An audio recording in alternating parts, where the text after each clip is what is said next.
Halo, Assalamualaikum. Jadi ini adalah video pengganti pembelajaran kita kemarin karena berhubung skenarionya ganti, jadi videonya menyusul hari ini. Oke, kita langsung mulai aja. Jadi aku bacakan dulu untuk skenarionya.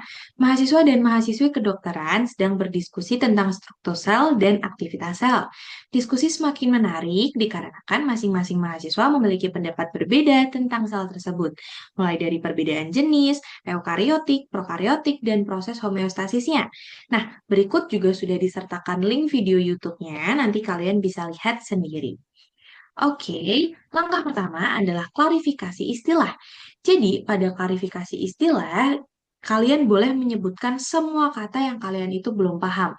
Baik yang udah paham maupun belum paham, sebenarnya disebutin aja nggak masalah. Jadi, untuk nambah-nambahin ngomong, itu boleh-boleh aja.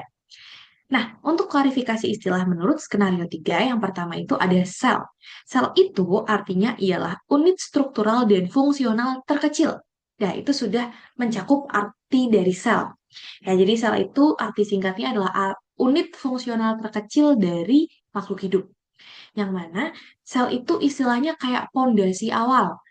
Nah, nanti sekumpulan sel ini akan membentuk yang namanya jaringan. Sekumpulan jaringan membentuk organ. Sekumpulan organ membentuk sistem organ, baru sekumpulan sistem organ membentuk organisme. Ada manusia, hewan, tumbuhan, ya pokoknya semua makhluk hidup. Itu pasti unit struktural dan fungsional terkecilnya adalah sel. Nah, di sini boleh kalian tambahin, sel itu dikelilingi oleh membran plasma, mengandung materi genetik, dan mampu melakukan fungsi kehidupan. Sel merupakan dasar ya, makanya aku tadi bilang ya, dia bilang sel itu merupakan dasar. Makanya aku bilang tadi kalau sel itu kayak pondasi. Jadi dia itu kayak dasar dari semua kehidupan tuh ya si sel gitu. Jadi dia itu kayak tembok awalnya seperti itu. Nah, dia dapat eksis sebagai organisme uniseluler. Uni itu satu, jadi organisme uniseluler itu terdiri dari satu sel, dan juga ada organisme multiseluler, yang mana multiseluler ini terdiri dari banyak sel. Oke, kemudian kita lanjut. Kita lanjut ke bagian sel eukariotik. Sel eukariotik itu apa? Jadi, sel eukariotik itu dia itu dibatasi oleh membran inti. Jadi, nukleusnya itu dikelilingin sama membran inti. Itu nama dari eukariotik. Ya, jadi eukariotik itu selnya punya nukleus yang mana dia dikelilingi oleh membran inti. Jadi, dibatasi nih sama membran inti. Membran inti ini merupakan tempat di mana materi genetik atau DNA, RNA itu disimpan. Seperti itu. Nah, terus kemudian karena dia itu juga dibatasi membran inti, maka dia tuh juga punya banyak nih organel bermembrannya. Contohnya seperti mitokondria, terus ada RE, aparatus Golgi, dan juga sitoskeleton. Biasanya ditemukan di organisme-organisme seperti hewan, tumbuhan, fungi, dan protista. Nah, bedanya sama prokariotik ya. Prokariotik itu biasanya ditemukannya itu di organisme yang hidupnya itu di lingkungan ekstrim. Ya, jadi bedanya kalau eukariotik itu karena dia selnya besar ya ini, dia ukurannya lebih dari 10 mikrometer. Nah, karena dia itu ukurannya besar, dia lebih besar daripada prokariotik, maka yang disusun dari sel eukariotik ini tuh tubuhnya juga besar-besar. Makanya di sini contohnya itu ada hewan, tumbuhan, fungi, protista, yang mana kita bisa lihat nih. Ya, kita bisa lihat wujudnya tanpa perlu menggunakan mikroskop. Nah, bedanya sama prokariotik, kalau prokariotik itu, dia itu lebih ke organisme-organisme yang kecil-kecil. Karena ukurannya juga sangat kecil nih. 0,1 sampai 5. Ya, jadi dia itu sangat kecil, bahkan ukurannya itu lebih kecil daripada si eukariotik. Seperti itu ya. Nah, kemudian karena tadi aku bilang prokariotik itu dia itu hidupnya di tempat-tempat apa ya? Di tempat-tempat yang ekstrim ya. Jadi karena dia itu hidup di tempat-tempat yang ekstrim, maka dia itu jenis-jenisnya juga kecil-kecil. Makanya yang aku bilang itu kita bisa lihatnya cuma lewat mikroskop. Contohnya apa? Bakteri, seperti ada eubakteria, archaebacteria, seperti itu.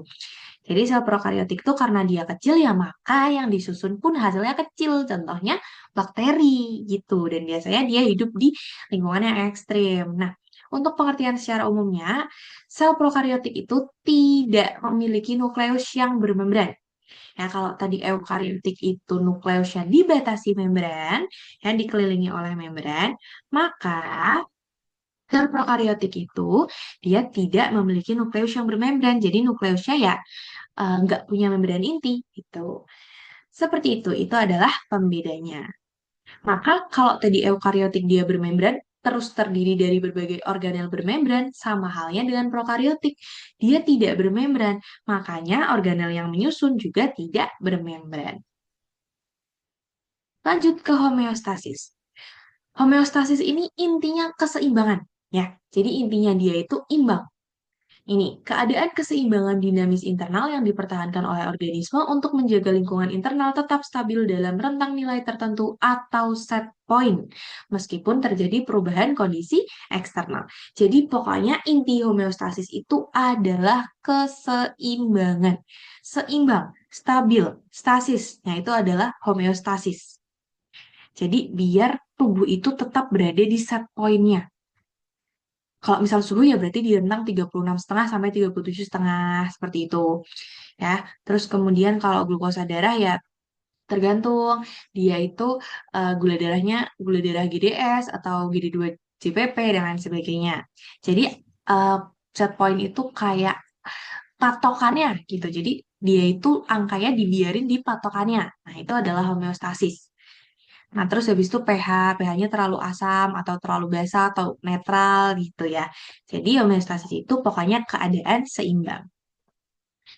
Next yang berikutnya ada struktur sel yang mana dia itu meliputi banyak hal nih. Pokoknya isinya komponen sel. Nanti kita belajar di bawah ada mitokondria, nukleus, RE, aparatus Golgi, dan lain sebagainya. Jadi struktur sel itu adalah organisasi dan komposisi komponen sel. Ya, cukup sampai situ aja nggak apa-apa kalau mau nyebutin artinya. Nah, terus kemudian kita ke nomor 6, yaitu adalah aktivitas sel. Jadi aktivitas sel itu apa? Aktivitas sel itu ya, sel itu beraktivitas. Ngapain? Ya berarti melakukan fungsi-fungsi normalnya. Contoh kayak metabolisme, ya, metabolisme energi, terus kemudian melakukan respirasi, terus juga ada replikasi DNA, ya, banyak ya. Pokoknya intinya aktivitas sel itu sel beraktivitas ya, sel melakukan sesuatu sesuai dengan fungsinya. Seperti itu. Itu tadi klasifikasi istilah. Kita masuk ke rumusan masalah. Nah, di rumusan masalah ini itu ada 12 ya, ada 12 rumusan masalah yang bisa kita bahas. Yang pertama ada membahas tentang perbedaan antara prokariotik eukariotik. Yang kedua, komponen struktural utama prokariotik. Terus ada komponen struktural utama eukariotik, fungsi masing-masing organel yang ada di dalam eukariotik. Lalu ada, kenapa kok sel prokariotik itu nggak punya organel bermembran daripada si sel eukariotik? Jadi kenapa nih kok prokariotik ini tuh tidak bermembran gitu, sedangkan eukariotik aja punya membran. Nah, terus nomor 6 ada perbedaan ukuran dan kompleksitas. Nomor 7 ada homeostasis ya, kita masuk ke homeostasis. Jadi apa yang dimaksud homeostasis, gimana mekanismenya, apa peran membran plasmanya, Kemudian, gimana juga cara tubuh kita atau sel itu dalam mempertahankan homeostasis, apa hubungan struktur sel dengan fungsi dan aktivitasnya, sampai yang terakhir bagaimana perbedaan antara prokariotik dan eukariotik berdasarkan kemampuan mereka dalam melakukan aktivitas seluler. Oke, untuk brainstorming, kita masuk ke step 3, brainstorming. Jadi untuk brainstorming ini singkat-singkat aja ya, dia adalah jawaban-jawaban singkat. Berarti kayak memberikan jawaban kalian secara singkat dulu, baru nanti boleh ditambahin di step keempat. Oke, untuk yang pertama, apa perbedaan mendasarnya? Jadi perbedaannya itu, kalau prokariotik dia tidak memiliki inti sejati dan tidak memiliki organel bermembran, sementara sel eukariotik dia punya inti sejati dan punya organel bermembran. Dua, Apa komponen struktural utama yang terdapat pada sel prokariotik? Yaitu ada dinding sel, membran plasma, sitoplasma, DNA sirkuler, ribosom, villi dan flagella, dan juga plasmid. Nah, plasmid ini opsional ya. Artinya tidak semua sel sebenarnya punya plasmid. Jadi ya, makanya di sini ditulisnya kadang-kadang memiliki plasmid. Tiga, apa saja komponen eukariotik? Ya, di sini sudah bisa dibaca, ada membran plasma, sitoplasma, mitokondria, RE kasar halus, badan Golgi, lisosom, hingga vakuola. Nanti kalian bisa baca sendiri. Ya, jadi perbedaannya sudah terlihat ya sebenarnya. Kalau prokariotik dia ada dinding sel, tapi di sini nggak ada. Di eukariotik nggak punya dinding sel. Terus kemudian di sini tidak di-mention adanya mitokondria. Di sini ternyata ada mitokondria. RE nggak ada di sini, nggak ada di prokariotik. Di eukariotik punya RE. Nah, jadi perbedaannya ini aku highlight. Jadi kalau di prokariotik itu, ya ini yang nggak ada ya. Jadi di sel prokariotik itu, dia punya dinding sel, sedangkan di eukariotik nggak ada. Terus kemudian, di eukariotik punya mitokondria, punya retikulum endoplasma, punya badan Golgi, lisosom, peroksisom, dan ribosom 80S, sitoskeleton, dan juga vakuola. Sedangkan di bagian prokariotiknya tidak punya. Ya, jadi sendiri-sendiri ya, ada perbedaannya masing-masing. Nanti di bawah ada kok. Nanti di bawah sudah disediakan tabel. Lanjut ke nomor 4. Apa fungsi dari masing-masing organel yang terdapat dalam sel eukariotik? Ini fungsi dari masing-masing organel. Ya, ini yang pertama ada nukleus. Ini kalian jawabnya bisa secara singkat aja ya kalau brainstorming. Soalnya kalau misal jawab segini biasanya nanti kebanyakan. Nanti jawab aja eh, berbagai masing-masing organel memiliki fungsinya sendiri-sendiri. Itu juga boleh. Nanti dijelaskan di step keempat. Soalnya kalau seperti ini biasanya nanti takutnya kelamaan dan kepanjangan di bagian brainstormingnya gitu. Tapi it's okay kalau kalian mau menjawab ini juga nggak masalah sih. Selama tidak disanggah oleh dokter tutornya aman-aman aja. Ini ya, ini sudah ada tabelnya. Jadi nukleus itu intinya dia kayak otak ya. Jadi nukleus itu kalau di manusia, nukleus itu otak. Yang di manusia, di hewan, nukleus itu berperan sebagai otak yang mana dia akan mengatur seluruh aktivitas sel. Sama kayak otak. Otak itu kan mengatur hampir seluruh aktivitas di tubuh kita nih. Nah, sama nukleus itu di dalam sel juga mengatur aktivitas selnya. Jadi dia akan mengatur seluruh aktivitas selnya. Sama seperti otak yang mengatur seluruh kegiatan kita. Tulang, otot, berpikir itu semua dilakukan oleh otak.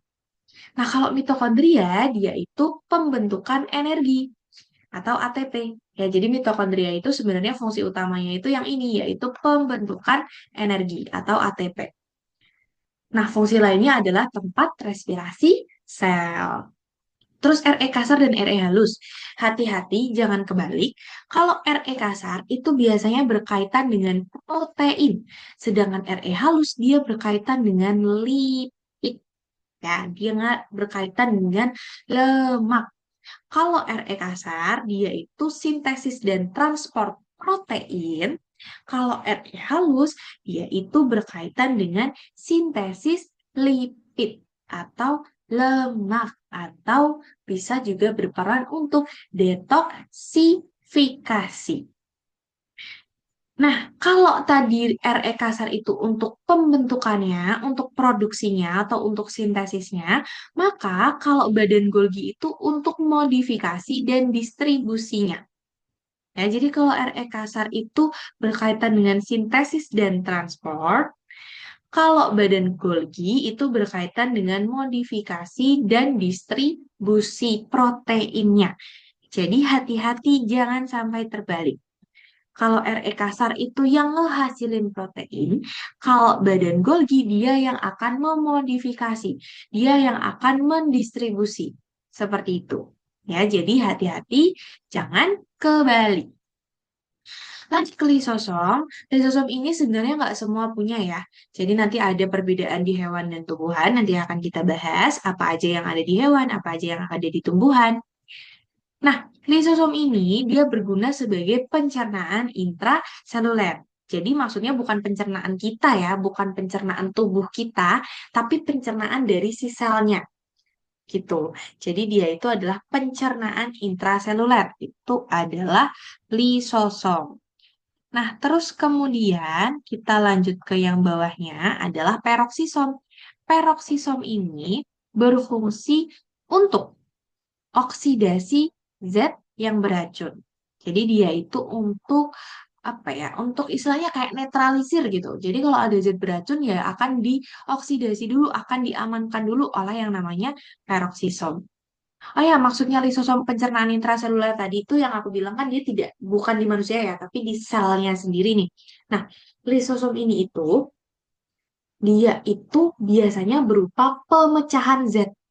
Jadi dia berupa proses pemecahan zat makanan ataupun ya bahan lain yang ada di dalam sel. Jadi dia itu memang berkaitan dengan proses pemecahan zat makanan.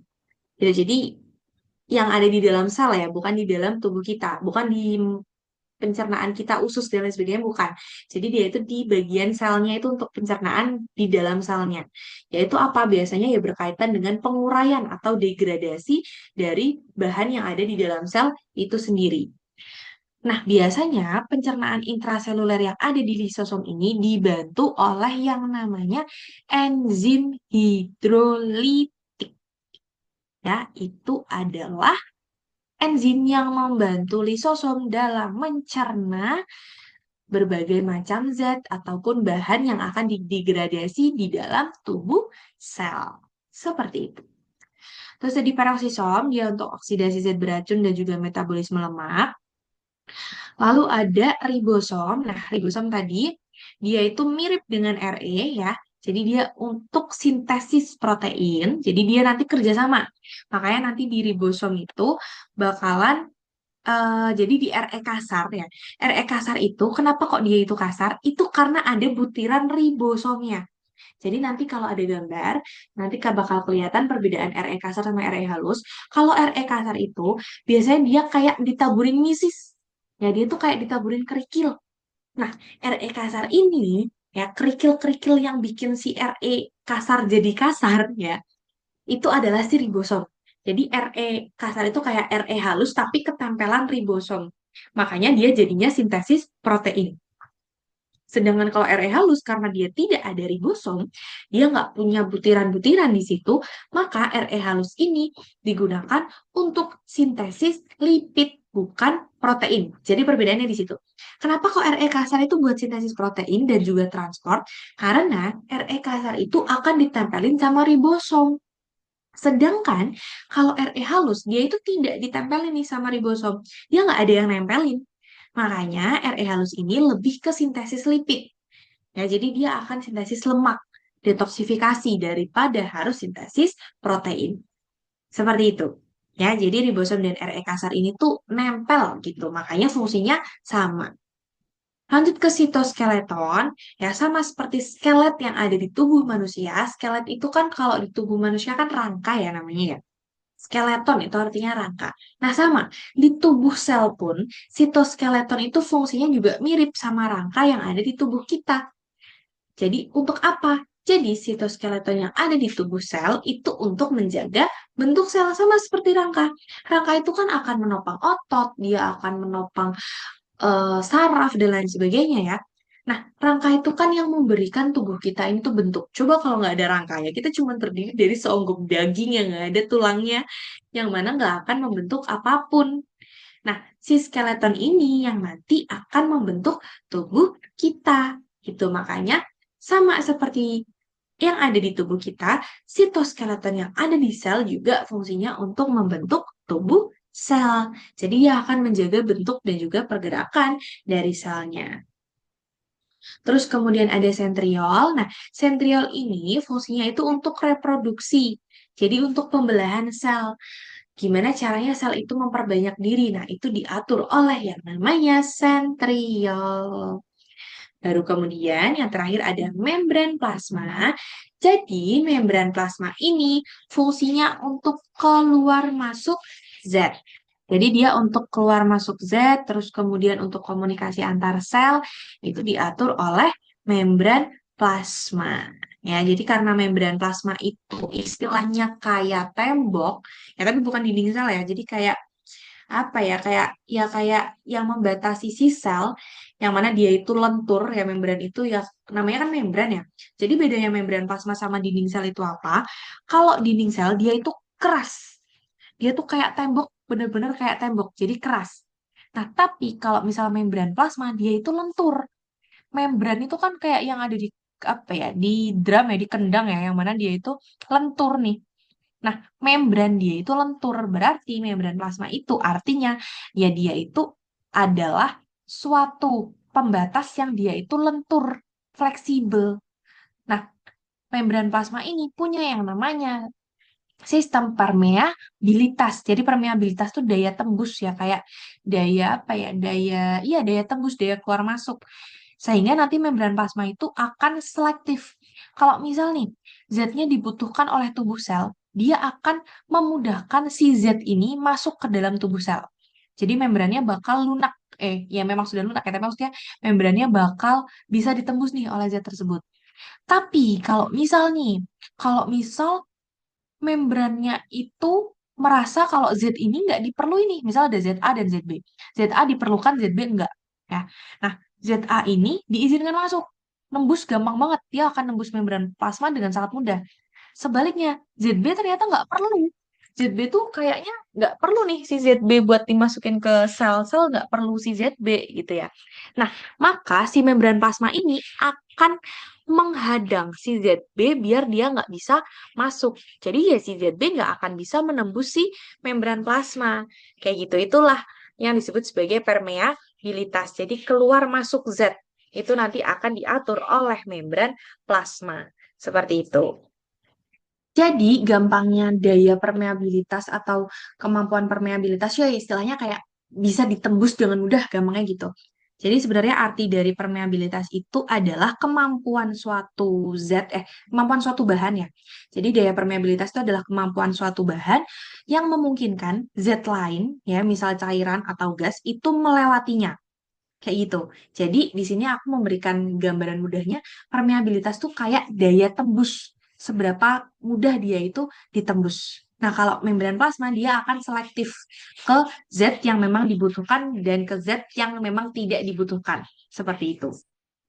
Lanjut ke nomor 5.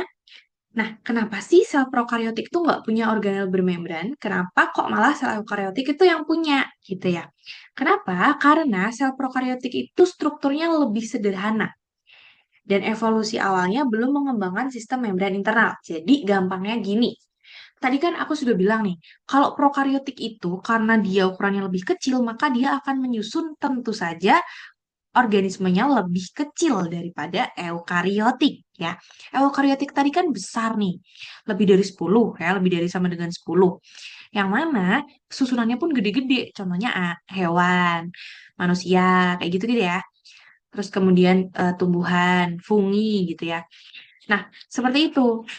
Tapi kalau misal si sel prokariotik itu kan karena dia tadi ukurannya itu udah kecil banget, bahkan satu aja nggak nyampe. Nah, akhirnya organisme yang disusun pun kecil, contohnya seperti bakteri. Karena dia kecil, tentu saja strukturnya nggak serumit yang besar, tidak serumit yang prokariotik. Makanya di sini dia bilang prokariotik itu strukturnya jadi lebih sederhana. Ya, jadi gampangnya seperti itu. Prokariotik itu kecil, makanya dia akan menyusul yang kecil, seperti bakteri. Berarti strukturnya jelas lebih sederhana daripada yang eukariotik yang besar. Gitu ya. Nah, kalau eukariotik itu kan besar, lebih dari 10. Ya. Nah, ini udah ada nih di bawah nih. Tuh kalau prokariotik 0,1 sampai 5, kalau eukariotik 10 sampai 100, tuh kan lebih gede banget nih. Makanya organisme yang disusun juga besar, seperti hewan, tumbuhan, kayak gitu. Makanya dia strukturnya jadi lebih kompleks. Jadi cara mudah mengingatnya seperti itu. Ya, jadi karena sel prokariotik itu memiliki struktur yang lebih sederhana, sehingga evolusi awalnya itu belum mengembangkan sistem membran internal. Nah, karena dia itu tidak punya sistem membran internal, Maka semua proses biokimia itu berlangsung di sitoplasma tanpa pemisahan kompartemen. Karena dia tadi tidak dibatasi oleh membran. Makanya dia nggak punya pemisah gitu. Jadi antar bagiannya itu nyatu kayak gitu. Ya. Oke, kita lanjut ke nomor 6. Ini perbedaan ukuran dan kompleksitas. Ini bisa langsung dilihat aja. Jadi sama seperti yang sudah aku ulang berulang kali tadi. Prokariotik ukurannya 0,1 sampai 5, eukariotik 10 sampai 100. Struktur prokariotik karena dia kecil jelas dia akan lebih sederhana dibanding eukariotik yang pasti dia lebih kompleks. Untuk inti selnya, prokariotik itu tidak sejati, sedangkan eukariotik sejati. Organel tidak bermembran, kalau eukariotik bermembran. Reproduksi prokariotik itu cuman sekedar pembelahan biner aja, karena dia kecil nih. Makanya pembelahannya ya pembelahan biner. Jadi pembelahan sel aja nih. Beda sama eukariotik. Kalau eukariotik dia melewati mitosis meiosis.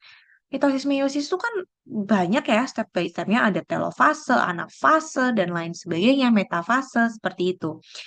Sedangkan kalau si siapa namanya prokariotik ya, kalau si prokariotik dia itu cuma melalui pembelahan biner aja. Jadi reproduksinya beda kayak gitu. Nah, pembelahan biner itu apa? Jadi pembelahan biner itu biasanya dia ada di organisme uniseluler ya yang kayak kecil-kecil prokariotik tadi, ada bakteri, protozoa gitu.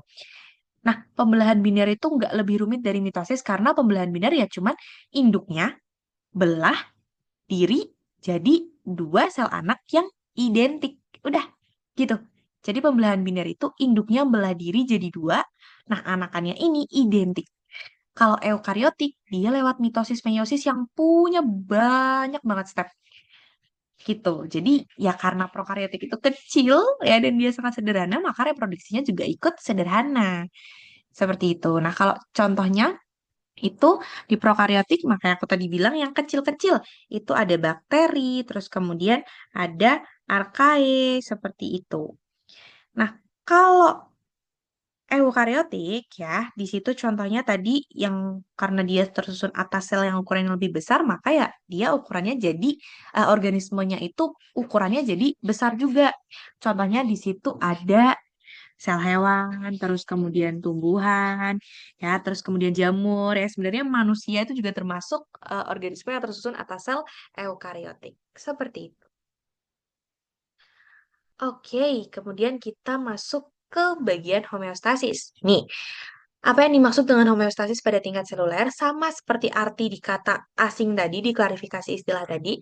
Jadi homeostasis itu ya kemampuan sel untuk mempertahankan kondisi internalnya agar tetap stabil. Jadi inti dari homeostasis itu ya stasis. Stasis itu kan stabil, tetap gitu. Jadi homeostasis home ya aku mengingatnya tuh home itu kan rumah, stasis itu tetap atau stabil. Jadi homeostasis itu ya gimana caranya kita itu mempertahankan keadaan rumah kita itu tetap stabil. Jadi gimana caranya lingkungan internal sel ini itu mempertahankan kondisinya agar tetap stasis, agar tetap stabil walaupun di luar itu terjadi banyak perubahan. Jadi kayak gimana caranya kita mempertahankan rumah kita nih tetap bisa stabil walaupun di luar tuh ada badai, ada gempa dan lain sebagainya. Ya nggak? Jadi mudahnya seperti itu gitu. Jadi homeostasis itu adalah cara di mana sel itu mempertahankan lingkungan internalnya dalam kondisi stasis atau stabil. Nah, lanjut, gimana mekanismenya? Jadi mekanisme sel dalam mempertahankan homeostasis itu ada 4. Ada transport pasif, aktif, regulasi enzimatik, dan feedback mekanisme. Nanti akan dibahas lebih lengkap di step 4. Apa peran membran plasma dalam mengatur homeostasis sel? Maka, membran plasma itu bertindak sebagai pengatur selektif yang tadi sudah aku jelaskan di tabel bagian awal tadi ya, yang ada tabel membran plasma di akhir yang dia punya daya permeabilitas. Nah, ternyata dibahas lagi nih di nomor 9. Jadi membran plasma itu bertindak sebagai pengatur selektif yang akan mengontrol keluar masuknya zat. Ya, jadi yang mana yang Z-nya boleh masuk, yang mana yang nggak boleh masuk, seperti itu. Ternyata selain itu, membran plasma ini dalam mengatur homeostasis sel itu juga mengatur mengatur komunikasi ini Ya, dia mengatur komunikasi antara sel dengan reseptor proteinnya. Jadi reseptor protein ini akan mengatur komunikasi antar sel serta mempertahankan gradien ion seperti natrium, kalium, dan kalsium.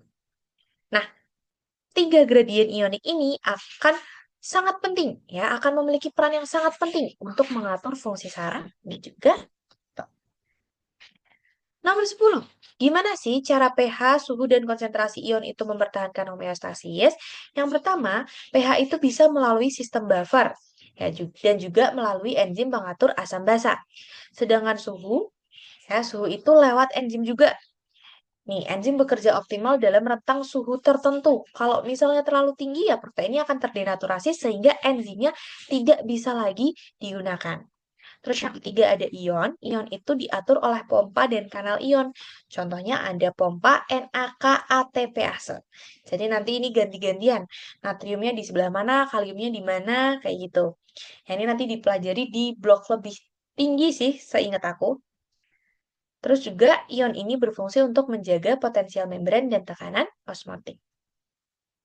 Nomor 11, apa hubungan antara struktur sel dengan fungsi dan aktivitas sel? Struktur itu jelas akan menentukan fungsi. Ya, seperti yang sudah ada di tabel atas, itu kan ada bagian-bagian organel-organelnya ya, ada nukleus dan lain sebagainya. Itu kan juga punya fungsi tertentu ya. Mereka punya fungsinya masing-masing. Nah, sama seperti struktur sel ini. Jadi misal, sel saraf yang punya struktur akson panjang, berarti fungsinya ya untuk menghantarkan impuls, namanya akson. Akson itu nanti akan menyatukan ya, akan menghubungkan satu saraf dengan saraf yang lain. Makanya kalau sel saraf itu punya akson panjang buat apa? Ya buat penghantaran impuls, namanya aja saraf. Saraf itu kan buat menghantarkan impuls, buat transport impuls ya kan sampai di otak sampai kita melakukan gerakannya, sampai kita melakukan apa yang saraf itu mau kita lakukan, kayak gitu ya. Nah, terus kemudian yang kedua, epitel usus dia punya mikrofili. Nah, struktur mikrofili ini akan membuat penyerapan di usus itu jadi lebih mudah. Jadi dia akan memperluas permukaan. Ya, jadi mikrofili itu akan memperluas permukaan sehingga penyerapan yang akan dilakukan di usus itu bisa dilakukan secara maksimal. Seperti itu. Ya, kalau saraf tadi dia punya akson panjang yang mana karena saraf ini fungsinya untuk transport impuls dari misal kayak tangan kita mau gerak itu kan saraf langsung sampai ke otak, otak baru persepsi gerakan. Nah, seperti itu. Makanya dia perlu akson yang panjang nih buat menghantarkan impuls biar sampai ke otak terus habis itu dipersepsikan. Nah, kalau epitel usus dia punya mikrofili yang digunakan untuk memperluas permukaan usus agar penyerapannya lebih maksimal. Dan yang ketiga, mitokondria yang ada pada sel otot itu akan menghasilkan energi yang besar untuk kontraksi. Masih ingat ya, di tabel yang atas tadi ada mitokondria yang aku bilang, mitokondria itu sebenarnya pekerjaan utamanya itu untuk menghasilkan energi berupa ATP. Nah, ternyata betul.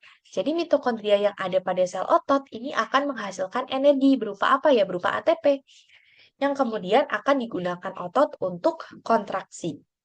Ya, tadi masih ingat ya, mitokondria itu dia merupakan tempat penghasil energi dan juga respirasi sel. Seperti itu. Kemudian untuk nomor 12, bagaimana perbedaan struktur antara prokariotik dan eukariotik dapat mempengaruhi kemampuan dalam melakukan aktivitas seluler? Balik lagi, kalau prokariotik tadi dia lebih sederhana, ya. Tapi kalau eukariotik dia lebih kompleks. Nah, kalau prokariotik karena dia lebih sederhana dan pembelahannya itu cuma induk, terus habis itu membelah diri jadi dua, anaknya identik, maka pembelahannya itu tidak memerlukan waktu lama dibandingkan eukariotik. Kalau eukariotik masih lewat ada yang telofase, metafase, profase, anafase, dan lain sebagainya. Mitosis dan meiosis itu kan memerlukan waktu yang lebih lama dibandingkan prokariotik dalam eh, dibandingkan prokariotik yang belahnya itu cuman jadi dua, udah selesai. Kayak gitu. Jadi cuman pembelahan biner aja. Nah, itu memerlukan waktu yang lebih lama eukariotik dibandingkan prokariotik dalam hal reproduksi. Kayak gitu. Nah, Tapi karena prokariotik itu lebih sederhana, tentu saja fungsi yang dilakukan, fungsi-fungsi organel ataupun fungsi dasar seperti ini ya, metabolisme dan replikasinya itu jelas juga terbatas, nggak kayak eukariotik. Kalau eukariotik banyak, dia bisa sintesis protein, dia bisa replikasi DNA, dia juga bisa komunikasi nih, terus dia juga ikut membentuk jaringan. Nah, tapi karena prokariotik itu lebih sederhana, maka fungsinya juga lebih sederhana. Dia biasanya terbatas cuman pada metabolisme dan replikasi aja. Kayak gitu. Jadi, prokariotik itu cuman basic-basicnya aja. Kalau eukariotik dia lebih kompleks. Seperti itu. Lanjut ke step 4, bagian analisis masalah. Nah, di sini kita jelasinnya udah mulai rinci nih, tapi tadi beberapa udah aku jelasin ya secara rinci di bagian step 3 tadi. Beberapa nomor sudah aku jelaskan secara rinci, jadi kita ulang aja. Yang pertama, apa perbedaan mendasar antara sel prokariotik dan sel eukariotik ya? Tadi sudah ada ya, di sini juga sudah ada tabelnya, sudah lengkap tuh, udah ada banyak. Organisme contohnya apa, ukuran selnya berapa ya. Di sini sudah sangat lengkap. Ada nukleus, kemudian kromosom dan lain sebagainya. Nah, kita baca dulu. Sel merupakan unit dasar kehidupan ya, tapi tidak semua sel punya struktur yang sama. Perbedaannya ada pada nukleus sejatinya. Jadi kalau prokariotik tidak punya nukleus sejati, kalau eukariotik dia punya nukleus sejati. Jadi perbedaannya di situ. Kalau prokariotik dia tidak memiliki inti sejati dan juga dia tidak memiliki organel bermembran, sedangkan kalau eukariotik dia punya inti sejati dan dia memiliki organel bermembran. Di situ. Oke, nih. Sel prokariotik, misalnya bakteri dan archaea, tidak memiliki membran inti, sehingga DNA-nya berada bebas di sitoplasma pada area yang disebut sebagai nukleoid. Sel ini tidak memiliki organel bermembran seperti mitokondria atau retikulum endoplasma. Kemudian untuk yang eukariotik, contohnya ada sel manusia, hewan, tumbuhan, fungi, protista ya. Dia itu memiliki inti sejati atau nukleus sejati yang tentu saja dilapisi oleh membran nukleus. Karena dia punya lapisan membran nukleus ya dibatasi oleh membran sama seperti prokariotik. Kalau tadi prokariotik tidak dilapisi atau tidak dibatasi oleh membran, maka organelnya juga tidak bermembran. Nah, kalau eukariotik juga gitu. Dia dilapisi oleh membran nukleus, dia dibatasi oleh membran sehingga organel yang menyusun si sel eukariotik juga memiliki membran. Sehingga karena adanya organel bermembran itu, maka pekerjaannya itu jadi masing-masing, jadi sendiri-sendiri. Kalau si prokariotik tadi kan kayak gabung gitu ya, karena dia nggak punya batas nih. Nah, kalau si sel eukariotik karena dia punya batas membran, maka pekerjaannya jadi lebih kompleks sendiri-sendiri, kelihatan bedanya gitu. Oke, ini ya untuk organismenya. Prokariotik itu ada bakteri, ada archaea, eukariotik ada protista, fungi, tumbuhan, hewan. Nah, dia itu ya, jadi bedanya mau dihafalin yang prokariotik boleh. Jadi hafalin aja prokariotik berarti nanti kalau misal keluar yang bukan prokariotik ya itu berarti masuknya eukariotik gitu ya. Jadi agar lebih memudahkan kalian dalam menghafal, hafalin aja salah satu nggak apa-apa. Misal prokariotik. Nah, berarti lawan-lawannya ya eukariotik. Contoh, di prokariotik dia nggak punya mitokondria, kloroplas, Re, kompleks Golgi. Nah, berarti di eukariotik ada semuanya. Kayak gitu. Ya, agar lebih memudahkan hafalan biar nggak kebanyakan. Takutnya nanti kalau kebanyakan kalian malah lupa gitu. Nah, ini ya, terus kemudian untuk pembelahan selnya juga jelas ada pembelahan biner, mitosis, dan meiosis. Sebenarnya balik lagi, intinya itu karena prokariotik itu sederhana dan dia itu kecil, maka dia menyusun organisme-organisme yang kecil, sehingga semua fungsi, struktur, dan lain sebagainya itu yang menyesuaikan ukuran kecilnya itu. Jadi karena dia itu kecil, dia sederhana, ya berarti fungsinya juga nggak macam-macam. Isi organelnya juga nggak macam-macam. Bahkan dia nggak punya mitokondria, kloroplas, dan lain sebagainya dia nggak punya. Beda sama eukariotik. Kalau eukariotik tadi dia lebih besar. Maka dia akan menyusun organisme yang lebih besar. Seperti hewan, tumbuhan, ya kan yang bisa kelihatan nih. Sehingga fungsi, terus kemudian isi selnya, struktur selnya, itu juga terdiri dari yang lebih kompleks dibanding yang prokariotik. Jadi di situ dia udah punya mitokondria, dia udah punya RE, dia udah punya badan Golgi, dia juga udah punya kloroplas dan lain sebagainya. Jadi balik lagi ke sederhana dan kompleks dah gitu. Ya, karena prokariotik ini kecil berarti dia menyusunnya yang kecil berarti dia sederhana. Kalau eukariotik karena dia ukurannya besar berarti dia menyusun organisme yang besar juga maka dia akan jauh lebih kompleks. Seperti itu ya. Nah, terus kemudian ada juga perbedaan yang sering banget kelupaan itu di bagian flagela. Jadi kalau prokariotik itu dia susunya atas flagellin. Flagellanya namanya flagellin. Tapi kalau eukariotik dia namanya jadi beda di namanya aja sebenarnya. Kalau eukariotik itu tubulin, kalau prokariotik itu flagellin. Bedanya di situ. Ya, jadi flagella yang menyusun prokariotik disebut flagellin, flagella yang menyusun eukariotik disebut tubulin. Nah, terus kemudian ini nih di organisasi selnya yang aku tadi mau bilang. Karena prokariotik itu kecil, maka biasanya dia terdiri atas sel tunggal atau uniseluler. Uni itu satu. Jadi dia tersusun atas satu sel, ya satu sel doang, sel tunggal. Nah, kalau yang multiseluler, ya atau yang eukariotik, dia itu multiseluler. Berarti dia tuh tersusun atas sel yang cukup banyak. Ya, dia itu selnya banyak nih. Bisa uniseluler, bisa juga multiseluler. Gitu ya. Jadi kalau multi itu banyak, uni itu satu. Jadi kalau tadi prokariotik dia itu karena kecil maka tersusun atas sel tunggal atau uniseluler, sedangkan kalau eukariotik dia itu lebih besar kan, maka dia tersusunnya ya selnya beragam. Ada uni, ada juga multi, seperti itu. Oke, perbedaannya ada di situ ya. Jadi kalau prokariotik itu cuman uniseluler tok. Kalau eukariotik bisa uniseluler, bisa multiseluler. Ini untuk gambarannya, tuh kelihatan ya. Prokariotik tuh ya cuman kayak gini aja. Ya, susunannya ada dinding sel, sel wall, nukleoid, jadi nukleoid ini, terus kemudian ada kapsul, ada flagellum, dan juga ada ribosom. Jadi dia sama-sama, aduh miring, maaf. Jadi dia sama-sama punya ribosom ya. Apa aja yang sama-sama punya? Ini yang bisa kelihatan ada membran sel, ya, dan juga ada ribosom. Seperti itu. Tapi bedanya kalau misal si eukariotik itu lebih ke terstruktur. Makanya tadi bilang dia terdiri atas apa namanya? Dia itu terdiri atas organel-organel yang dibatasi oleh membran. Jadi dia tuh lebih terstruktur kayak kamar-kamar. Nah, kalau prokariotik, coba kita lihat yang prokariotik. Dia nyampur-nyampur aja. Tuh, gak ada batas-batasnya.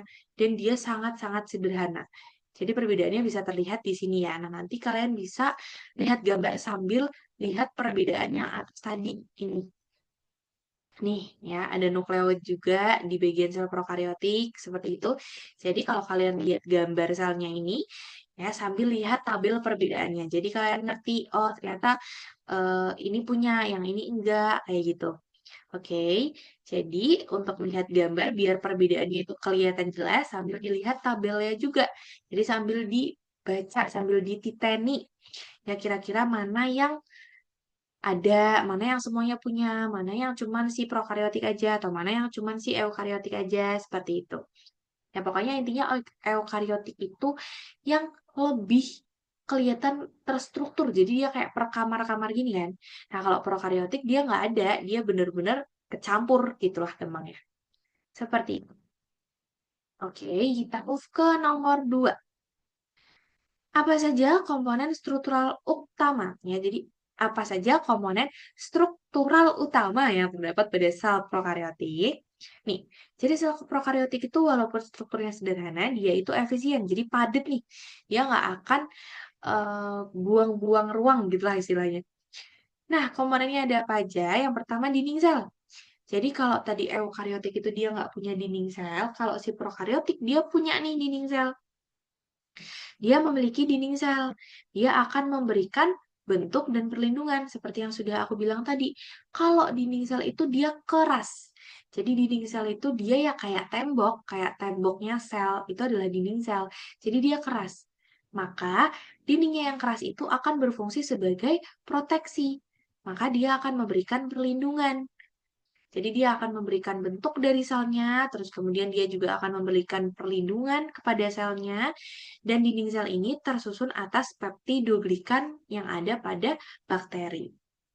Beda sama membran plasma, kalau membran plasma tadi, dia itu fleksibel, dia lentur. Nah, jadi dia memudahkan zatnya itu keluar masuk atau permeabilitas.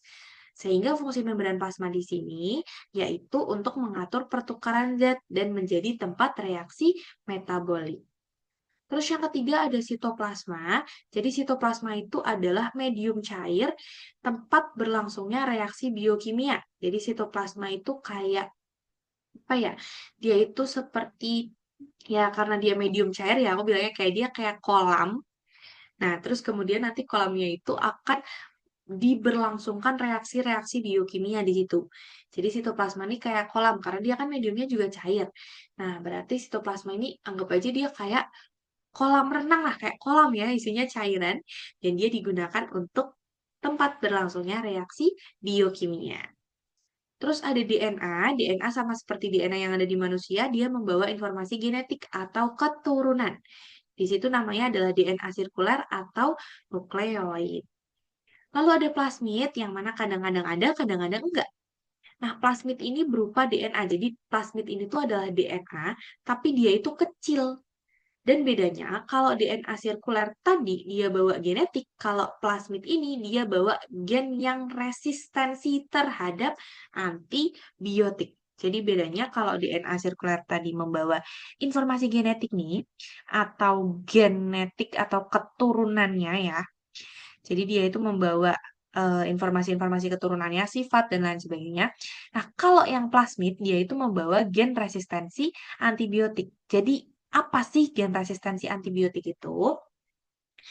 Gen resistensi antibiotik itu adalah gen yang akan memberikan kemampuan terhadap bakteri. Jadi bakteri ini dikasih kemampuan ya. Jadi gen resistensi antibiotik ini adalah suatu gen yang akan memberikan kemampuan pada bakteri. Ya, jadi dia itu adalah gen yang akan memberikan kemampuan pada bakteri untuk apa? Untuk bertahan hidup meskipun sudah terpapar antibiotik. Padahal harusnya antibiotik itu bisa membunuh atau menghambat pertumbuhan dari bakteri tersebut. Tapi karena ada si plasmid yang mana plasmid ini punya gen resistensi antibiotik, si bakteri jadi kebal terhadap antibiotik. Jadi dia nggak akan mati. Ya dia nggak akan mati, dia nggak akan kebunuh sama si antibiotiknya. Jadi gen resistensi antibiotik ini akan memungkinkan bakteri untuk hidup lebih lama di lingkungan yang sudah terpapar antibiotik. Seperti itu. Dengan cara apa? Jadi nanti gen resistensi antibiotik ini akan membawa informasi genetik yang kemudian akan menghasilkan protein atau enzim untuk menonaktifkan antibiotik, memodifikasi target antibiotik, dan juga mengeluarkan antibiotik dari dalam sel bakteri. Sehingga bakterinya jadi kebal. Gitu. Jadi plasmid ini sebenarnya masih segmen DNA ya, tapi dia DNA bagian kecil gitu yang membawa gen resistensi antibiotik. Nah, lanjut, kemudian ada ribosom 70S ya. Ribosom 70S, dia itu fungsinya sebagai tempat sintesis protein ya, sama seperti ribosom yang tadi, yang nanti ada di eukariotik, yang nempel sama RE kasar. Yang nempel sama RE kasar, dia itu sama, dia namanya ribosom. Fungsinya pun sama, sebagai tempat sintesis protein. Nah, 70S ini tuh merupakan satuan Svedberg, ya, jadi tulisannya SVED Berg, Svedberg atau S, yang menunjukkan kecepatan sedimentasi. Jadi 70S ini itu menandakan bahwa si ribosom, ya, ribosom 70S ini itu dapat mengendap ya atau memiliki kecepatan sedimentasi sebesar 70 Svedberg atau 70 S gitu. Dan biasanya terdiri atas subunitnya itu ya 50S ataupun 30S. Jadi subunit besarnya itu 50S, subunit kecilnya itu 30S, seperti itu. Atau 50-20 ya. Sehingga pokoknya nanti totalnya ada di angka 70, seperti itu. Nah, dia biasanya ada di mana sih, Kak? Dia biasanya ada di bakteri serta organel prokaryotik. Jadi ribosom yang tipe 70S atau 70 Fatberg ini itu menandakan bahwa ribosom ini memiliki kecepatan sedimentasi di 70S tadi, di 70 Fatberg tadi. Dan kemampuan ribosom 70S ini biasanya ditemukan di sel prokaryotik, yaitu untuk sintesis protein. Yang terakhir ada flagella dan villi, dia digunakan untuk pergerakan dan perlekatan. Jadi villi itu ya kayak buat jalan ya. Flagella ini yang kayak ekor nih, yang seperti ini ada tulisan flagellum bakteri. Miring. Ada flagellum bakteri.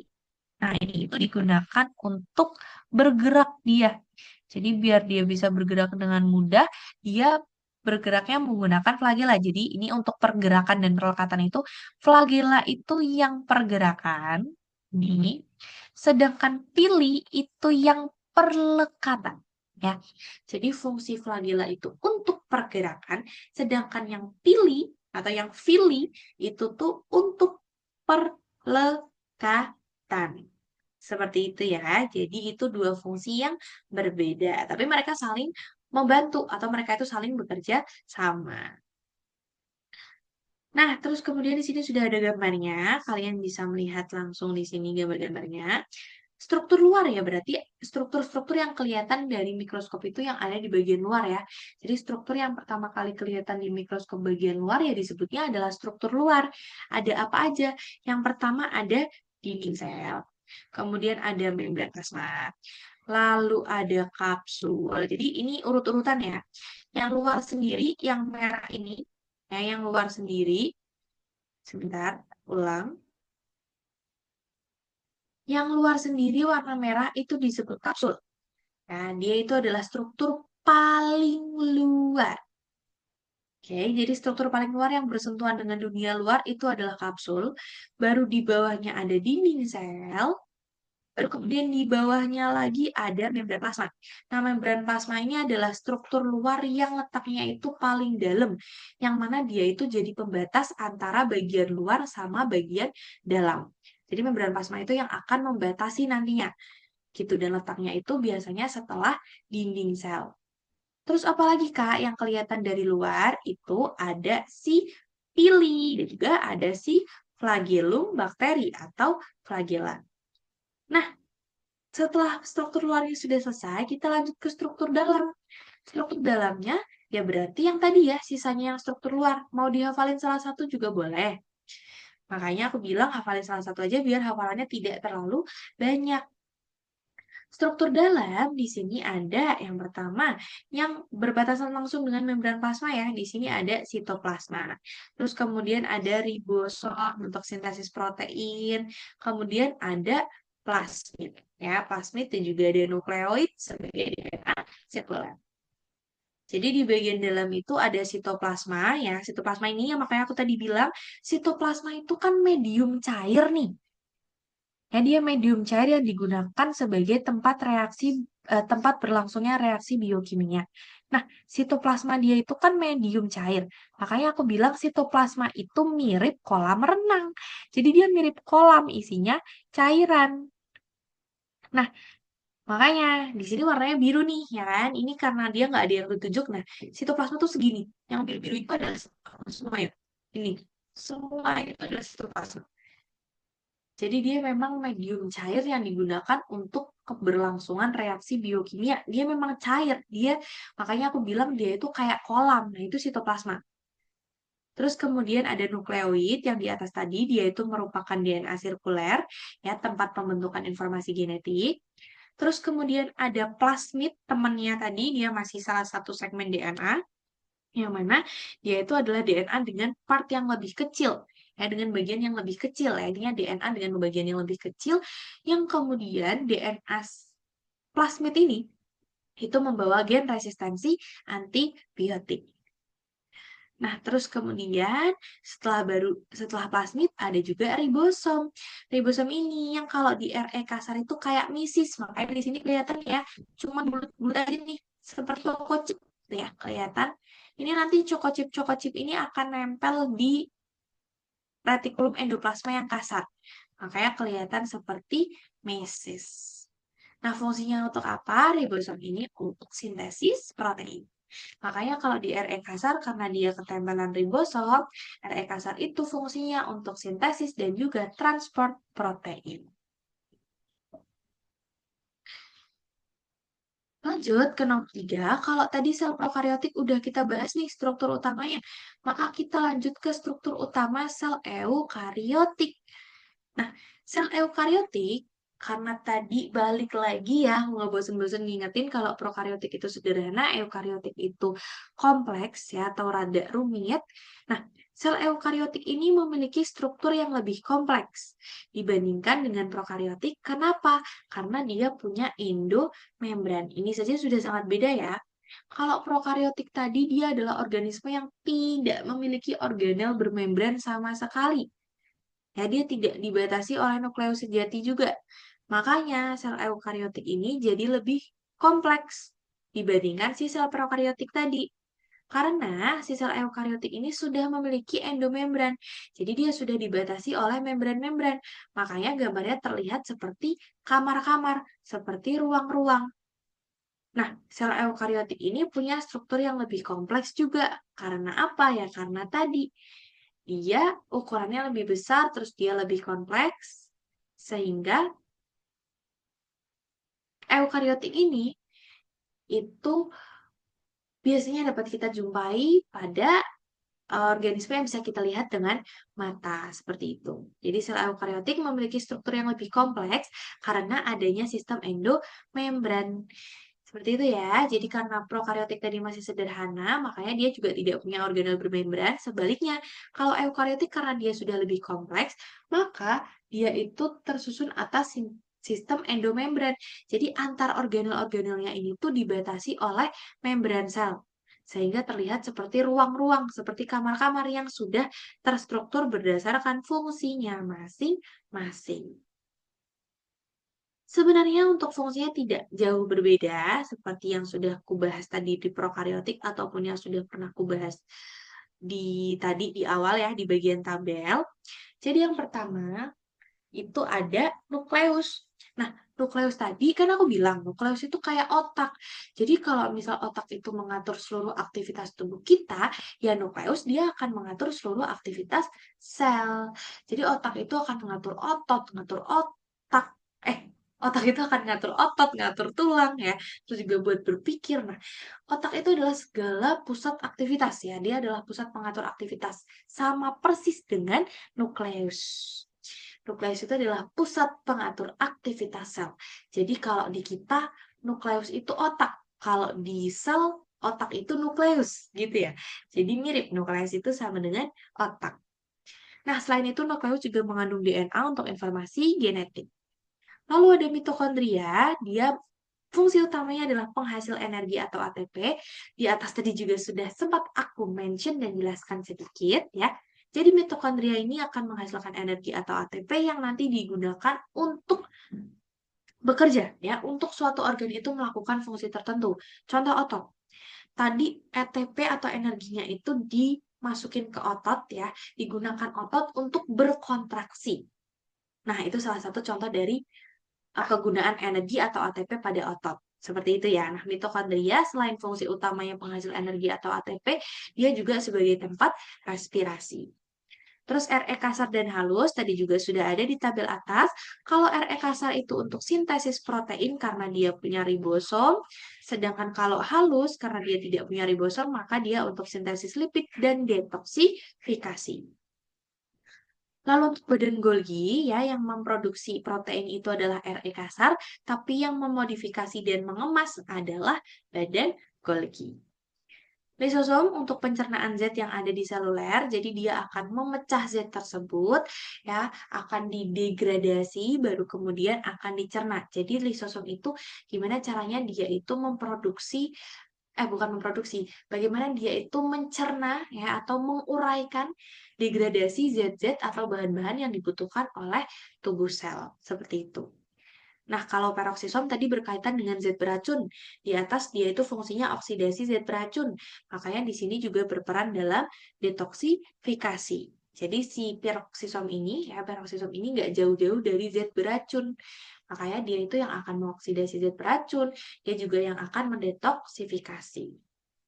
Berikutnya ada sitoskeleton, sama seperti manusia, skelet itu kan rangka, digunakan untuk menjaga bentuk tubuh. Sama, ya, sitoskeleton di sini dia untuk menjaga bentuk dari sel dan juga dia akan mengatur pergerakan sel. Terus ada sentriol dan mikrotubulus digunakan dalam pembelahan sel. Dan yang terakhir ada membran plasma dan sitoplasma yang fungsinya sama persis seperti di prokariotik. Ini ya untuk strukturnya, biasanya nanti ada animal cell structure dan juga plant cell structure. Jadi ada dua ya, hewan dan tumbuhan. Itu biasanya nanti akan ada perbedaan. Jadi misal di tumbuhan itu punya kloroplas, di animal nggak punya. Seperti itu. Nah, tapi yang ada di modul ini kebetulan adalah gambar sel milik hewan, jadi gak apa-apa, nggak masalah.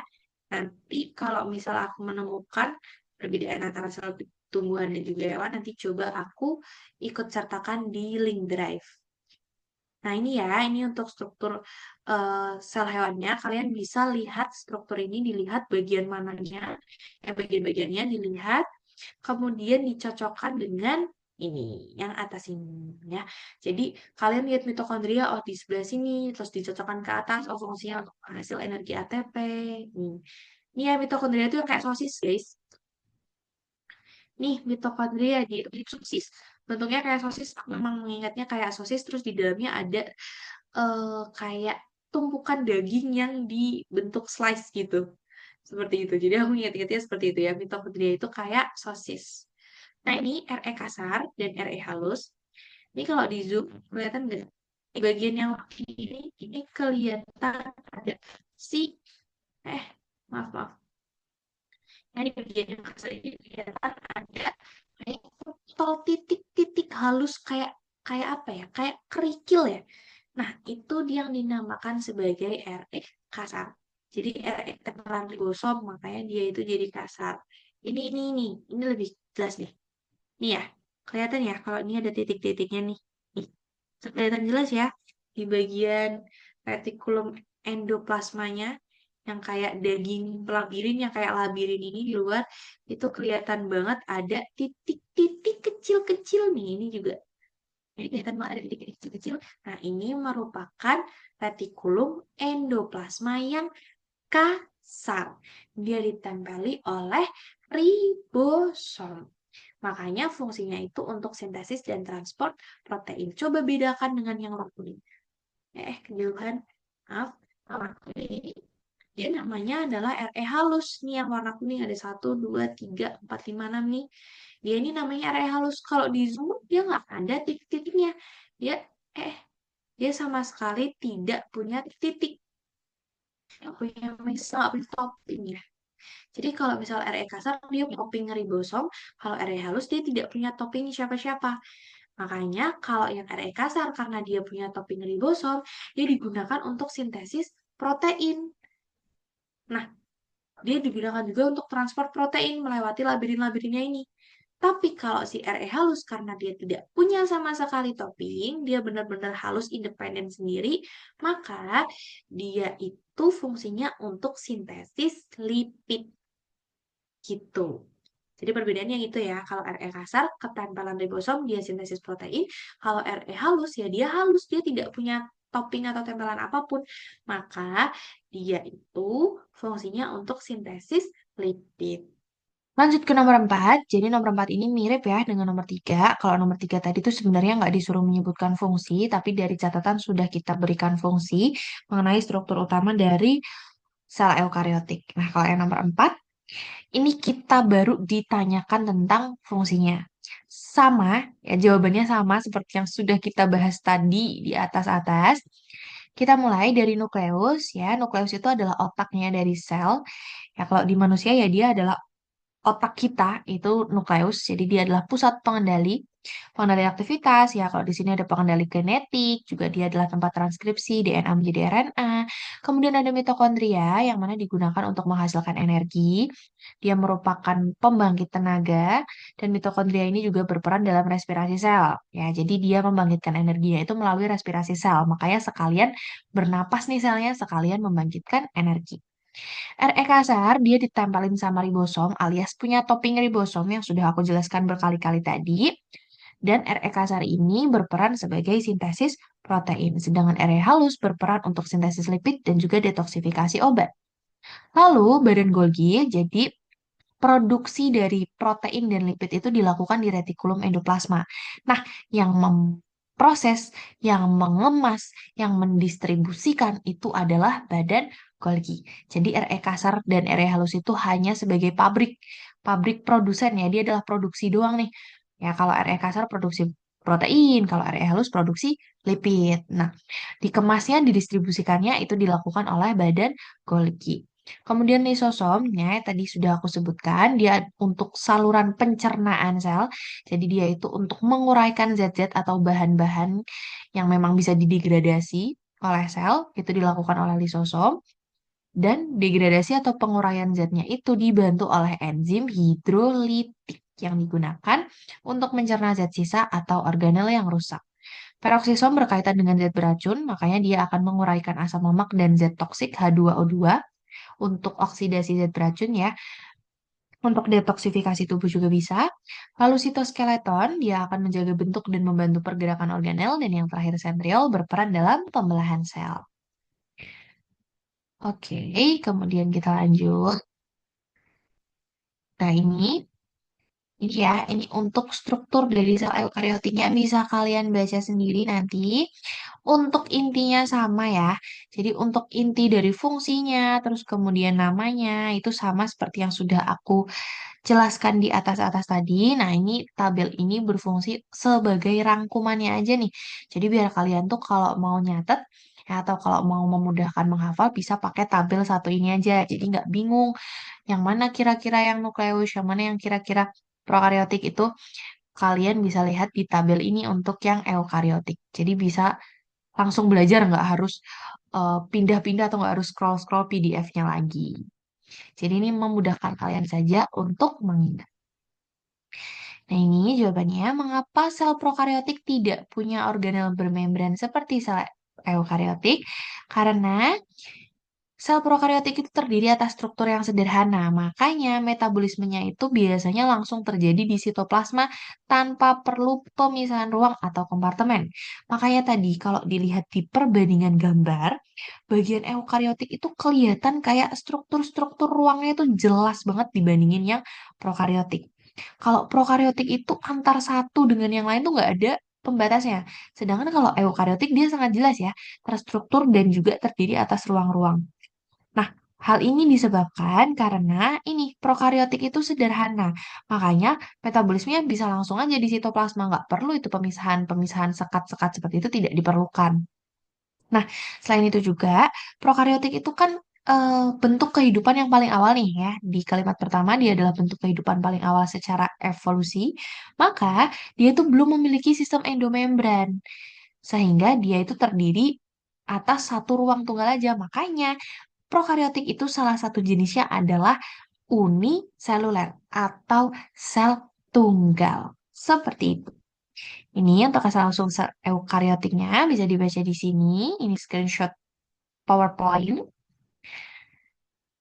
Oke, seperti itu ya. Tadi juga sudah sempat kita bahas di atas. Kita lanjut aja ke nomor 6. Ini perbedaan ukuran dan kompleksitas antara sel prokariotik dan eukariotik. Prokariotik ukuran 0,1 sampai 5 mikrometer. Ya, dan dia sederhana, sedangkan eukariotik 10 sampai 100 mikrometer dan dia lebih kompleks karena memiliki banyak organel dengan membran. Kompleksitas eukariotik memungkinkan membentuk jaringan dan organ. Selain itu, pembelahan prokariotik akan berlangsung dengan cepat, ya, atau pembelahan biner. Ya, makanya yang tadi sudah aku jelaskan. Prokariotik itu cuma induk, kebelah dua, identik. Udah. Jadilah anakan.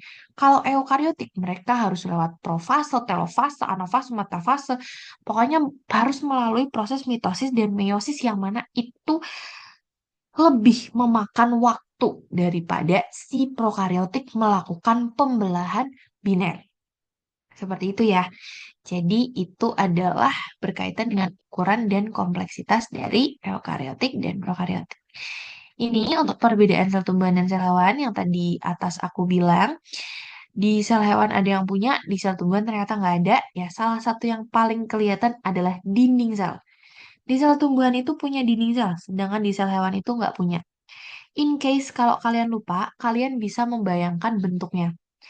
Jadi misal nih, suatu hari kalian EB terus lupa dinding sel tuh punyanya siapa, kalian bayangin aja, tumbuhan dan hewan, anggap hewannya kucing. Itu kan dua hal yang benar-benar berbeda. Kalau kalian mau tahu yang punya dinding sel yang mana, itu bayangin yang mana yang permukaannya itu keras. Coba bayangkan tumbuhan. Tumbuhan anggap aja kita ambil tangkai bunga deh. Ya, tangkai bunga itu kan keras. Dia nggak fleksibel. Dia juga nggak geliur-geliur ya. Nggak apa ya, nggak meleot-meleot. Dia nggak empuk. Dia keras tuh. Nah, sedangkan hewan, coba kucing. Tubuhnya sangat fleksibel. Ya, tubuhnya sangat fleksibel. Kemudian empuk ya. Terus kayak kayak gampang meleot, geliur-geliur gitu ya. Jadi dia kayak gampang bergerak nih tubuh si kucing. Sangat beda kan dengan tumbuhan yang tadi pas kita pegang tuh keras. Sangat berbeda. Nah, dari situ kalian udah langsung tahu. Tumbuhan dia punya dinding sel. Jadi yang membedakan itu. Kalau hewan, ya, khususnya kayak misalnya kucing tadi, dia kan cuma terdiri atas membran sel nih. Makanya dia kalau dipegang ya lunak. Dia nggak ada bagian kerasnya. Ini permisalan mengingat aja ya. Terus kemudian kalau yang tumbuhan, yang tadi tangkai bunga, itu kalau mau dipencet-pencet, digerus atau kayak dicubit-cubit itu dia kan keras ya. Dia nggak empuk. Dia memang keras. Nah, itu adalah salah satu bentuk dari dinding selnya. Jadi tumbuhan itu punya dinding sel yang mana dia itu keras, proteksi, protektif. Sedangkan kalau hewan dia nggak punya. Dia langsung membran sel yang fleksibel. Nah, ini just in case kalau kalian lupa. Itu bisa pakai permisalan seperti itu. Oke. Terus yang berikutnya, sel tumbuhan itu dia punya kloroplas, sedangkan hewan tidak ya. Kloroplas berarti dia akan menghasilkan klorofil. Seperti itu. Terus juga yang nggak ada itu adalah lisosom. Kalau di sel hewan dia punya lisosom. Kalau di tumbuhan dia tidak punya lisosom. Sama di tumbuhan itu dia punya vakuola. Vakuola itu apa, Kak? Vakuola itu kayak kulkas. Nah, sebenarnya vakuola itu lebih ke penyimpanan sisa-sisa metabolisme, cadangan energi itu ada di vakuola. Jadi kalau di sel hewan itu ada, cuman dia kecil banget. Dan beberapa sumber menyebutkan bahwa sel hewan itu tidak memiliki vakuola. Jadi yang punya vakuola itu cuman sel tumbuhan aja. Seperti itu. Nanti untuk yang lain bisa dilihat sendiri ya di gambar, hampir mirip kok. Cuman beda di beberapa hal aja. Next, homeostasis ya, masih sama. Jadi homeostasis adalah kemampuan sel untuk mengatur lingkungan internalnya dalam keadaan stabil. Walaupun di luar lingkungannya itu terjadi perubahan ekstrim. Jadi gimana caranya biar sel itu tubuh lingkungan internalnya itu tetap stasis, tetap stabil, walaupun di luar tuh lingkungannya benar-benar berubah drastis seperti itu. Misalnya dengan menjaga pH, konsentrasi ion, dan juga tekanan osmotik agar tetap optimal bagi aktivitas enzim dan metabolisme. Karena kalau misalnya mengalami perubahan suhu misal, ya, perubahan suhu padahal beberapa enzim itu terdegradasi pada suhu-suhu yang tidak sesuai dengan lingkungan hidupnya. Sehingga kalau misalnya enzimnya sudah terdegradasi atau hancur ya, rusak ya akhirnya sudah tidak bisa digunakan lagi sehingga akan membantu fungsi organ tubuh gitu. Jadi akan membantu fisiologis tubuh. Oke, terus kemudian bagaimana mekanisme sel mempertahankan homeostasis? Yang pertama itu ada transport membran. Ya, transport membran itu ada difusi, osmosis, transport aktif. Jadi transport membran ini itu berkaitan dengan keluar masuknya zat. Mana yang dibutuhkan oleh mana yang dibutuhkan oleh tubuh sel, mana yang tidak dibutuhkan oleh tubuh sel itu diatur sepenuhnya melalui transport membran. ya. Transfer membran di sini itu ada tiga, jadi ada difusi, kemudian setelah difusi dia ada osmosis, dan juga yang terakhir ada transport aktif. Nah, apa itu difusi? Jadi, difusi itu adalah perpindahan zat ya, seperti molekul ataupun ion dari konsentrasi yang tinggi ke konsentrasi yang rendah melalui medium cair ataupun gas tanpa memerlukan energi. Jadi, difusi ini tidak perlu ATP. Contohnya apa? Contohnya pertukaran oksigen dan karbon dioksida di alveolus paru. Itu adalah salah satu contoh difusi. Kalau osmosis apa? Osmosis itu adalah difusi tapi air, yang mana akan melalui membran semi-permeable dari larutan encer atau hipotonik ke larutan pekat atau hipertonik, dan yang berpindah hanya air saja. Ya, jadi di osmosis itu yang berpindah hanya air dan juga tidak memerlukan energi, sama seperti yang difusi. Contohnya apa? Contohnya air masuk ke sel akar. Atau enggak sel darah merah itu bengkak ketika ditempatkan di air tawar. Kenapa? Karena airnya masuk lewat osmosis. Seperti itu. Yang ketiga adalah transport aktif. Jadi transport aktif ini adalah perpindahan zat melawan gradien konsentrasinya. Jadi kalau tadi difusi itu mengikuti gradien konsentrasi dari tinggi ke rendah, kalau transport aktif dia melawan gradien konsentrasi dari rendah ke tinggi. Dan bedanya lagi sama difusi, transport aktif ini memerlukan ATP. Ya, jadi namanya aja transport aktif. Berarti dia aktif sehingga memerlukan ATP. Dan juga dia memerlukan protein pembawa yang disebut sebagai carrier protein. Ya, contohnya apa? Contohnya pompa natrium. Pompa natrium kalium ya. Na plus K plus PAM yang ada di sel saraf. Itu salah satu contoh transport aktif. Nanti di blok yang lebih tinggi, kalian akan belajar ya mengenai pompa natrium kalium ini. Jadi tenang aja. Nomor dua, mempertahankannya melalui regulasi enzimatik ya. Karena aku bilang tadi, enzim itu berfungsi di suhu tertentu ya. Dia itu punya set point. Dia itu hanya berfungsi di rentang suhu tertentu aja. Kalau misal suhunya kurang ataupun terlalu tinggi, enzim bisa hancur, bisa rusak, terdegradasi. Sehingga ya udah nggak bisa dipakai lagi. Seperti itu. Terus kemudian nomor tiga ada feedback loops. Jadi peningkatan ion itu akan membuat pompa aktif sehingga menurunkan kadarnya. Jadi intinya feedback loops itu kompensasi ya guys. Jadi misal contoh kalian suhunya itu terlalu tinggi tubuhnya, terus kemudian berkeringat. Nah itu salah satu contoh feedback.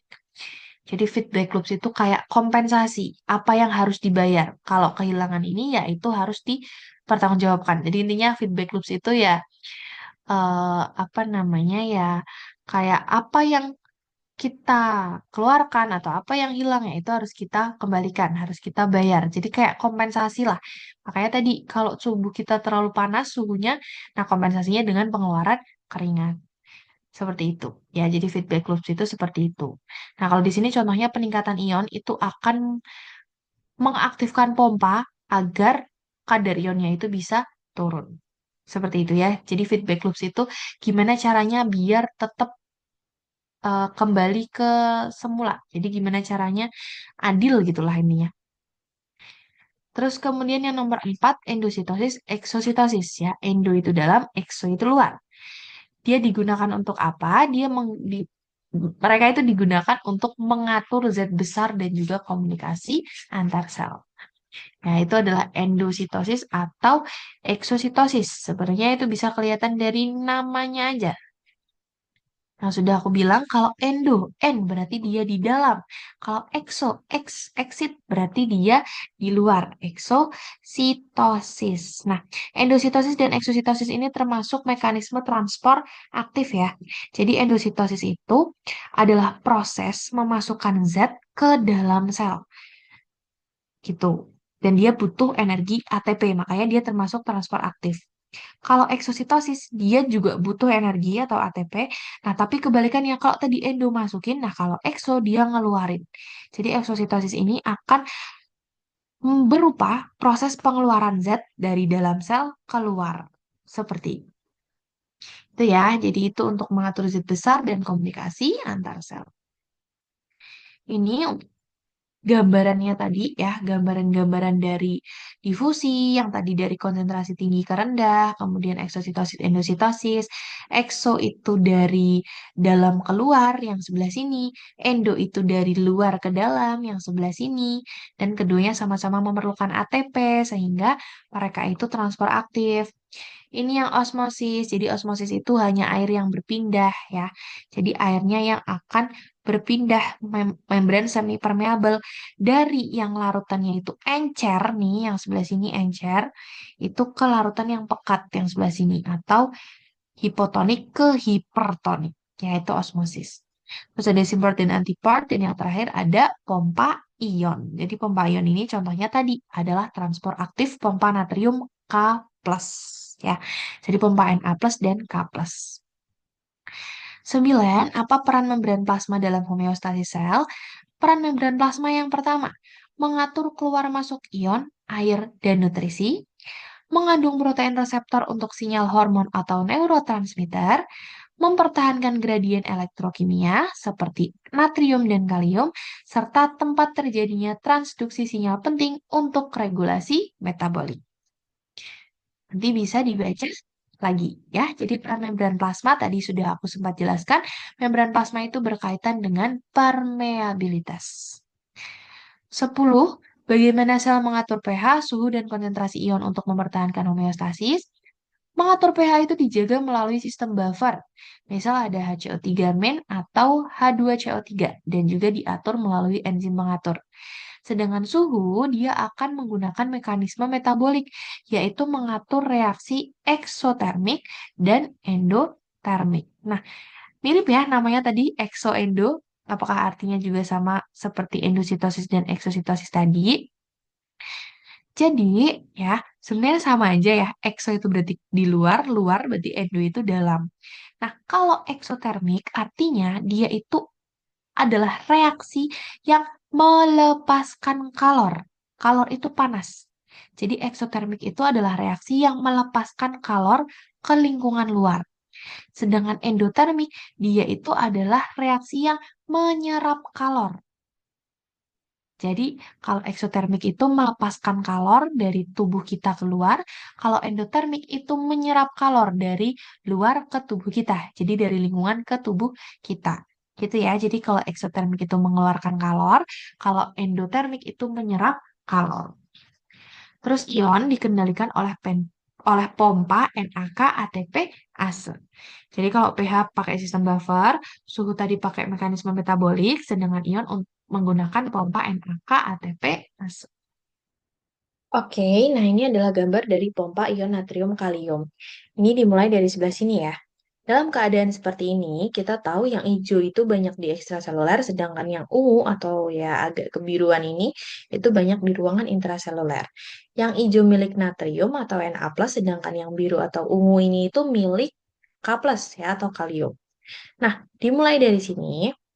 Jadi, pertama, tiga ion Na ini yang dari dalam sel iya, dari ruang intraseluler ini ya, ini akan menempel pada pompa. Pompa itu yang warna coklat. Nah, pompa dia itu punya sisi pengikat khusus. Jadi dia akan mengikat tiga ion natrium di ruang intraseluler. Nah, ini posisi pompa masih menghadap ke dalam. Kemudian ATP, ini ATP itu akan menempel ke pompa. Terus di sini kelihatan kayak ada ledakan ya. Nah, itu artinya terjadi pecahan. Ya, ATP ini dipecah atau disebut sebagai hidrolisis ATP dan kemudian dia akan menghasilkan energi. Energi inilah yang akan membuat pompanya jadi kebalik yang tadinya madep bawah ya, tadinya madep menghadap ke intraseluler, sekarang jadi menghadap ke ekstraseluler. Jadi terjadi konformasi pompa, ada perubahan bentuk pompa. Nah, setelah pompanya berubah karena dia menghadap ke ekstraseluler, maka gantian yang disedot atau yang ditempelin itu adalah tiga ion, dua ion K+. Ya, jadi setelah dibuka nih, jadi yang pertama ion Na-nya nempel, terus kemudian ATP dipecah, bikin pompanya balik ke arah luar, akhirnya natriumnya dikeluarin tiga-tiganya, baru setelah natrium dikeluarin, si pompa ini akan menggandeng dua ion K+. Nah, 2 ion K+, terus kemudian setelah 2 ion K+ dari ekstraseluler, fosfatnya ini ya, fosfat ini akan lepas. Ini kelihatan ya. Tadi kan fosfatnya ada 3 nih, harusnya nih. Ya, ada 3 nih. Kelihatan nggak yang warna biru? Duh, kok hilang? Sebentar, sebentar. Yang biru ini ada 3 nih. Ya kan, jadi sebelumnya si warna biru fosfatnya ada 3. Terus kemudian karena dia itu lepas, ya. Jadi dia itu fosfatnya ada satu keluar ke sini. Kok hilang gambarnya? Sebentar, guys. Ini ya kelihatan ya, si fosfatnya ada keluar satu, keluar sini. Terus kemudian hal ini mengakibatkan pompanya ini itu eh sebentar guys, kok hilang? Nah, ini ya, tadi fosfatnya ini kelepas ya, yang warna biru ini kelepas. Bentar guys, kok. Nah, ini aku ulang aja ya. Oke, jadi dari fosfat ya tadi kan kalau misalnya pas pompanya menghadap ke ekstraseluler itu kan fosfatnya 3 nih. Nah, terus kemudian di sini itu setelah 2 ion K plusnya ini nempel, fosfatnya jadi lepas tuh. Kelihatan ya birunya sendiri lepas dari kolonnya yang kedua ini. Sehingga akhirnya hal ini akan membuat pompanya balik lagi ke semula. Pompanya kembali menghadap ke intraseluler. Kemudian ion K plusnya masuk gitu. Terus kemudian ion K plusnya dilepaskan ke intraseluler. Jadi yang pertama itu ya Na plusnya nempel, terus kemudian ATP-nya pecah, hidrolisis ATP bikin pompanya balik, terus Na plusnya dilepas ke ekstraseluler. Kemudian setelah Na plusnya dilepas, K plusnya nempel, 2 ion. Terus kemudian fosfat yang tadinya ada 3 lepas satu ya, kemudian bikin lagi pompanya balik, melepaskan ion K plus ke intraseluler. Seperti itu, dan proses ini akan terus-menerus berulang. Oke, kita lanjut ke hubungan antara struktur sel dengan fungsi dan aktivitas sel. Tadi sudah sempat kita bahas ya di bagian atas ya. Ada sel saraf yang punya akson panjang, ada otot yang kaya akan mitokondria, dan ada epitel usus yang memiliki mikrofili. Ini adalah tipe dari jaringan ikat, ya. Tipe dari jaringan, maaf. Yang pertama dari connective tissue atau jaringan ikat, jaringan epitel, jaringan otot, dan jaringan saraf. Ini adalah bagian-bagiannya. Mana aja sih yang terdiri atas jaringan saraf? Ya, ada otak, medula spinalis, ya, terus kemudian saraf. Di otot ya, berarti semua jaringan otot ya. Ada jaringan otot yaitu ada otot jantung, otot polos, otot rangka, ya ini tiga ini. Kardiak muscle berarti dia otot jantung ya, ada di jantung.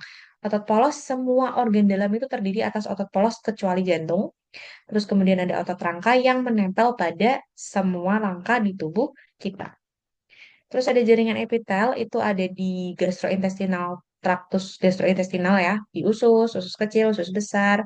Kemudian juga ada di epidermis atau di permukaan kulit. Lalu jaringan ikat, dia ada di jaringan lemak, kemudian ada di tulang dan juga tendon. Ini untuk penjelasannya. Kemudian, bagaimana perbedaan struktur antara sel prokariotik dan eukariotik dalam memengaruhi kemampuan mereka dalam melakukan aktivitas sel? Ini sudah ada di sini nih. Nah, ini sudah ada eh, tabel perbedaannya. Jadi yang pertama sintesis protein itu ada transkripsi dan translasi bersamaan di sitoplasma dengan bantuan ribosom 70S, sedangkan eukariotik itu terpisah. Jadi kalau prokariotik sintesis proteinnya itu bareng-bareng di sitoplasma nih, baik transkripsi maupun translasi, sedangkan eukariotik dia terpisah karena sudah sangat jelas ya, dibentuknya pun eukariotik itu terdiri atas sekat-sekat ruang-ruang kayak gitu. Respirasinya dia di membran plasma. Kenapa kok prokariotik tidak di mitokondria? Ya karena prokariotik tidak punya mitokondria. Makanya respirasinya dilakukan di membran plasma. Sedangkan eukariotik karena dia punya mitokondria ya respirasi selnya, terus kemudian pembentukan energinya ya dilakukannya di mitokondria seperti itu. Tapi karena prokariotik ini nggak punya, ya udah berarti dia dilakukannya di membran plasma. Terus kemudian pembelahan sel ini binary division ini adalah pembelahan biner ya yang sudah aku jelaskan. Terus ada mitosis meiosis kompleks pada eukariotik. Efisiensi energinya untuk si prokariotik dia rendah, untuk eukariotik dia tinggi. Regulasi genetiknya dia cepat dan sederhana untuk si prokariotik karena pembelahan tadi ya, pembelahan biner itu induk jadi dua udah langsung identik. Nah, itu kan cepet banget dibanding yang mitosis meiosis yang harus melalui beberapa tahap lagi. Oke, ini sintesis protein itu adalah pembentukan protein dari genetik, ya, atau dari gen atau DNA. Ada dua, transkripsi dan translasi. Kalau di sel prokariotik, transkripsi translasinya itu langsung dilakukan di sitoplasma. Ya, jadi dia pasti cepat, tapi dia sederhana. Yang digunakan adalah ribosom 70S yang sudah aku jelaskan di atas tadi. Kalau pada sel eukariotik dia lebih kompleks, makanya dia terpisah ya antara sitoplasma tadi dengan apa tadi yang di tabel dengan nukleusnya ya, dia itu terpisah. Terus kemudian ini respirasi selulernya yang berkaitan dengan membran plasma. Kalau di prokariotik ya respirasi di membran plasma dan sitoplasma. Kalau eukariotik dia di mitokondria. Jadi mitokondria itu adalah ini nih sampai ada julukannya nih, powerhouse of the cell. Jadi dia adalah pembangkit energi. Ya, pembangkit tenaga dari sel gitu melalui apa? Melalui respirasi sel. Makanya di mitokondria itu juga terjadi proses respirasi sel. Nah, dia akan menghasilkan ATP ya untuk menjalani siklus Krebs. Pembelahan sel ya lewat pembelahan biner kalau yang prokariotik, kalau yang eukariotik lewat mitosis dan meiosis. Ini mitosis itu ribet karena ada profase, metafase, anafase, telofase, dan sitokinesis. Oke, nah bedanya apa Kak mitosis sama meiosis ini nih? Kalau mitosis dia itu ngehasilin dua sel identik. Kalau meiosis dia menghasilkan 4 sel anak dengan setengah jumlah kromosom. Jadi bedanya di situ. Kalau mitosis itu adalah somatik atau pembelahan sel tubuh yang anaknya itu dua terus identik. Kalau meiosis itu pembelahan gamet ya, atau sel kelamin yang menghasilkan 4 sel anak dengan setengah jumlah kromosom. Jadi bedanya ada di situ. Oke, nanti bisa dibaca-baca lagi ya. Oh ya, udah habis. Oke, sudah selesai untuk pembahasan skenario 3 ini. Nanti kalian bisa baca-baca lagi, terus kemudian, kan ini ada banyak ya, Kak, misal profase, metafase, itu kan sebenarnya pas skenario 3 yang pertemuan pertama tuh belum terlalu dibahas. Nah, jadi nanti mungkin kalian kalau misal lagi belajar masing-masing, ada profase, metafase, dan lain sebagainya, kalian bisa belajar sendiri nih, dicari tahu dulu. Terus kalau misalnya bingung, Kak, aku bingung ini artinya ini benar atau salah ya. Atau kalau nggak, Kak, aku lagi ngerjain soal ini, lagi belajar ini, lagi nggak paham. Nah, itu bisa langsung hubungi aku via WhatsApp aja. Oke? Oke, kalau begitu, sekian untuk video pengganti hari ini. Terima kasih sudah mendengarkan. Terima kasih juga sudah memperhatikan. Aku izin tutup. Wassalamualaikum warahmatullahi wabarakatuh.